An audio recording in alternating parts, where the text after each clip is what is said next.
حضرت ابو سعید ابو الخیر رحمۃ اللہ علیہ کہتے ہیں میں غلام خرید کے لایا. جو غلام شرط کے ساتھ آتے تھے وہ سستے ملتے تھے، اور جن کو ہم بس خرید لاتے تھے اپنی مرضی سے وہ ذرا مہنگے ہوتے تھے. تو غلام نے کہا حضرت جی 3 شرطیں ہوں گی اگر آپ مجھے خریدیں گے. میں نے کہا بولو.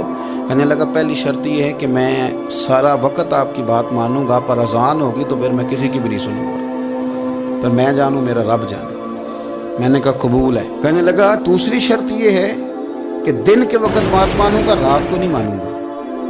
میں نے کہا یہ آرام کرنے کا عادی ہوگا، نیند زیادہ آتی ہوگی، بعض لوگ زیادہ سوتے ہیں. میں نے کہا ٹھیک ہے. اس نے تیسری شرط یہ کہی کہ بہت سارے جگہوں پہ لوگوں کے زیادہ غلام ہوتے ہیں تو ایک کمرے میں 5-5 6-6 لوگ رہتے ہیں. میں کمرہ علیحدہ لوں گا اکیلا، ٹوٹا پھوٹا دے دیں، پرانا دے دیں، کسی حویلی کے پچھواڑے دے دیں، پر کمرہ میں الگ لوں گا.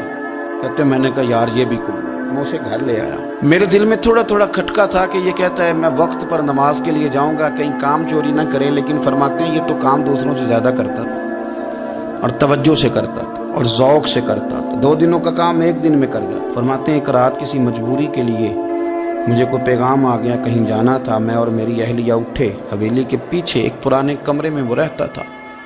جب ہم اس کے قریب سے گزرے تو اس کے کمرے کی عجیب حالت دیکھی کہ زمین سے آسمان تک نور ہی نور. ہم نے جب کان لگا کے سنا تو وہ رو رہا تھا اور کہہ رہا تھا مالک میرے ذمہ نہ میرے آقا کے بھی حقوق، اس لیے میں سارا دن تیری عبادت نہیں کر سکتا، صرف رات کو کرتا ہوں. مالک اگر میرے ذمہ تو نے یہ ڈیوٹی نہ رکھی ہوتی تو میں سارا دن بھی تیری بارگاہ میں حاضر رہتا، میں قرآن کی تلاوت کرتا، میں تیرے محبوب پہ درود و سلام پڑھتا، میں یہاں آ جاتا تیری ہی بارگاہ میں، پر میرے حقوق ہیں. اللہ وہ جو دن کی میری غفلتیں ہیں وہ معاف کر دے. حضرت فرماتے ہیں بڑا ذوق بڑا شوق، ہم نے جہاں جانا تھا گئے نہیں، واپس آ گئے. رات ہم نے اس کو مداخلت کرنا اور تکلیف دینا مناسب نہ جانا. صبح کی نماز کے بعد میں نے طلب کیا اور میں نے اسے بلا کر کے کہا کہ میاں تو آج کے بعد آزاد ہے، ہماری کوئی ذمہ داری تیرے اوپر نہیں، تو سارا دن قرآن شریف پڑھ، درود پاک پڑھ، اپنی مرضی سے چل. کہنے لگا کیوں؟ جلال میں غصے میں بات کرنے.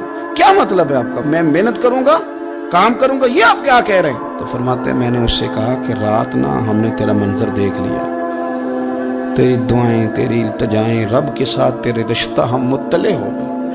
کہتے ہیں ہم نے یہ کہا تو اس نے آسمان کی طرف دیکھا، پھر نظر جھکائی، کہنے لگا مالک تو نے تو راز ہی کھول دیا.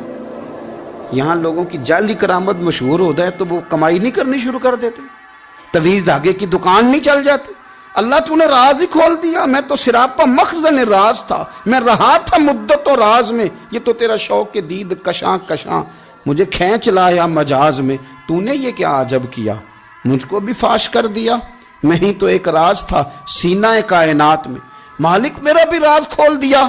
اور پھر کہنے لگا اللہ یوں نہ کر، تیرے میرے پردے ہیں، ان پردوں کو نہ کھول.